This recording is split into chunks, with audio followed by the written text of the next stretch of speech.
오늘부터 시작된 국회 대정부 질문에서도 이 문제가 뜨거웠습니다.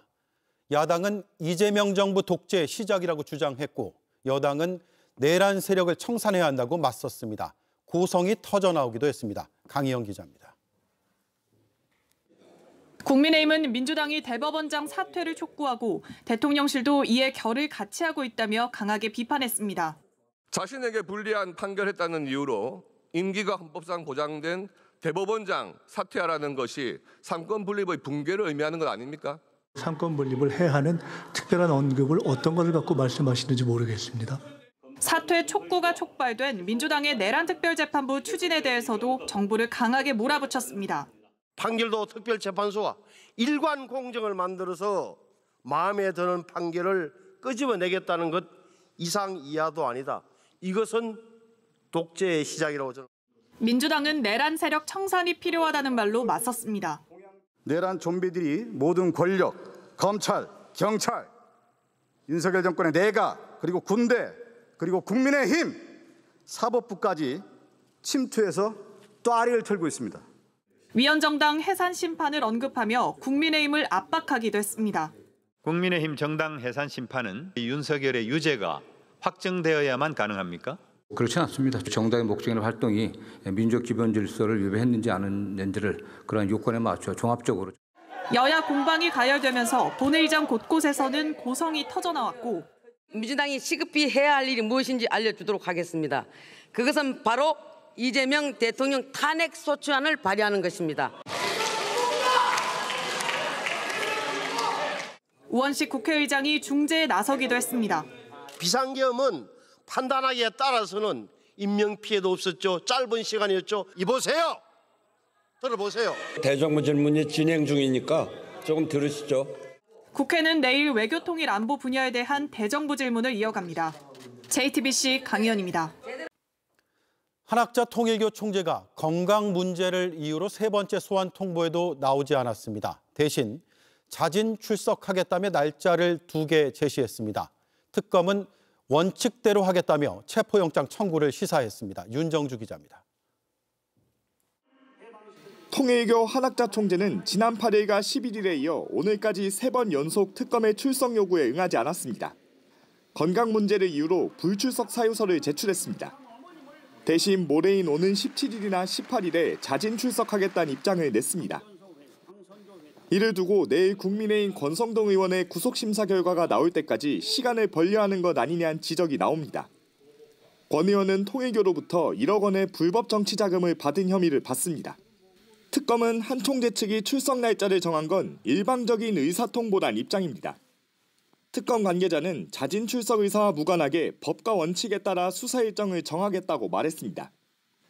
통상 수사기관은 출석 요구에 3번 불응하면 강제로 신병 확보에 나섭니다. 특검은 같은 기준에 따라 구치소에 수감된 윤석열 전 대통령을 상대로 체포영장 집행에 나서기도 했습니다. 한 총재에 대해서도 곧 체포영장을 청구할 가능성이 큽니다.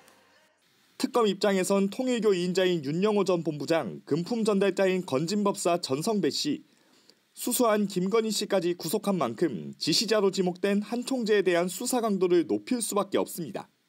한 총재는 각종 청탁과 금품 제공 혐의를 부인하고 있지만 어떤 불법적인 정치적 청탁 및 금전 거래를 지시한 적이 없습니다. 특검은 윤 전 본부장 등으로부터 한 총재 지시에 따라 각종 청탁과 함께 김건희 씨와 권 의원에게 금품이나 불법 자금을 전달했다는 진술을 확보했습니다. JTBC 윤정주입니다. 미국에 구금됐던 한국인 노동자들의 증언이 이어지면서 충격의 여파도 커지고 있습니다. 먹는 물에서는 하수구 냄새가 났고 인종차별로 인한 모멸감도 견뎌야 했습니다. 교육만 하고 떠날 거라고 아무리 설명을 해도 거짓말쟁이라며 듣지 않았다고 합니다. 박소연 기자입니다. 무사히 한국 땅을 밟았지만 구금됐던 지난 일주일은 트라우마로 남았습니다. 제가 영어를 잘 못해가지고 그래서 그냥 몇백 분한테 돈 받으면서 접었었거든요. 그게 체포영장이었었나 봐요. 체포영장 제 손으로 썼다는 게 참 그랬었고. 공장에 들이닥친 미국 이민세관 단속국은 제대로 된 설명 없이 우리 노동자들의 손목에 수갑을 채웠습니다. 그 죄수복 그거 입고 그 상태로 머그샷 세팅인데요. 그러고 나서는 카드를 발급해요. 그게 죄수 번호 같더라고요. 목표 인원을 채워야 했었는지 우리 노동자들을 구금한 기준도 제각각이었습니다. 제가 3일 후에 귀국이었거든요. 보여주면서 교육만 하러 왔다. 계속 어필을 하니까 거짓말쟁이라고 라이어라고 막 말하고 하다가 구금 시설은 처참했고 식수조차 제대로 제공되지 않았습니다. 하수구만 나는 것 같고 500ml 크기의 생수통을 딱 2병 가져오더라고요. 그거를 20명이서 나눠 마셨는데 진짜 그거 마시자마자 그냥 침이 막 고이고 하는 게 너무 맛있더라고요. 나눠주는 음식은 삶은 콩이 전부. 그나마 먹을 만한 음식이 나오면 다음 끼니를 걱정해야 했습니다. 밥을 스티로폼 도시락통 그런 거에다가 줬어요. 이름 콩 같은 거 요리해서 막 넣었다 했잖아요. 냄새도 심하고 전 도저히 못 먹었었고요. 머핀 같은 게 나오면은 좀 남겨놨다가 점심이랑 저녁 못 먹을 것 같으면 그걸 남겨놔서 먹었거든요. 가장 힘들었던 건 교도관들의 비웃음과 인종차별이었습니다. 지금 우리 비웃으면서 욕하는 거라고. 어차피 내내 영어 못한다 뭐 그러면서 뭐 무식하다 그런 식으로 더 하고. 외교부 당국자는 인권 침해 여부를 전수조사한 뒤 필요하면 미국 측에 문제 제기를 하겠다고 밝혔습니다. JTBC 박소연입니다. 갯벌에 고립된 남성을 구하고 순직한 고 이재석 경사의 연결식이 엄수됐습니다. 동료들은 기자회견에서 상부의 지시를 폭로했습니다. 이 경사를 영웅으로 만들어야 하니 사건에 대해 함구하라는 내용이었습니다. 양빈현 기자입니다. 동료 해경들이 고 이재석 경사의 마지막 길을 배웅합니다. 유족들은 사진 속 이 경사의 모습을 연신 바라보고 마지막까지 손을 뻗어봅니다.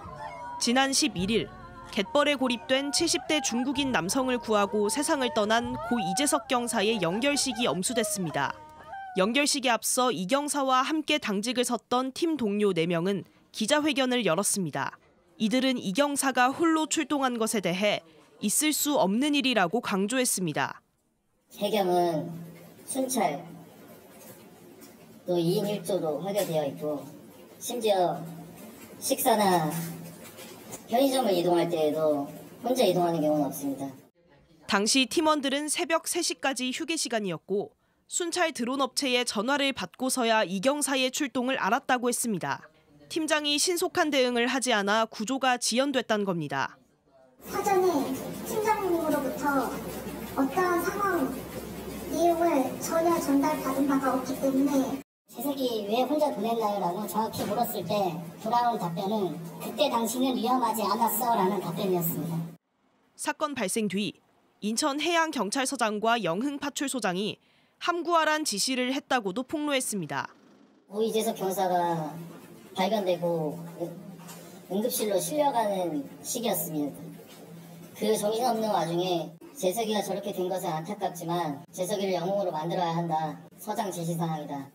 빈소에서까지 압박이 이어졌다고 합니다. 인천 서장과 영흥파출소장이 저를 따로 불러내요. 장례식장 주차장 앞에서 재석이를 영웅으로 만들어야 되니 너가 너 지인들이나 유가족들한테 그 어떤 얘기도 하면 안 된다. 기자회견 이후 이광진 인천해양경찰서장은 진실 은폐는 전혀 없었다며 법적 조치 등으로 모든 실체를 규명하겠다고 입장을 밝혔습니다. 이재명 대통령은 유가족과 동료들의 억울함이 없도록 해경이 아닌 외부에 독립적으로 맡겨 사건의 진상을 조사하라고 지시했습니다. JTBC 양빈현입니다.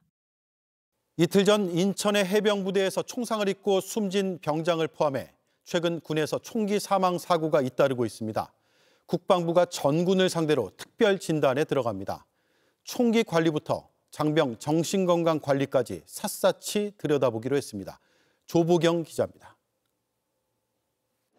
이틀 전 인천의 한 해병부대에서 총기 사고로 숨진 병장을 포함해 최근 3주간 국내 총기 사고로 스스로 목숨을 끊은 것으로 추정되는 군인은 모두 3명입니다.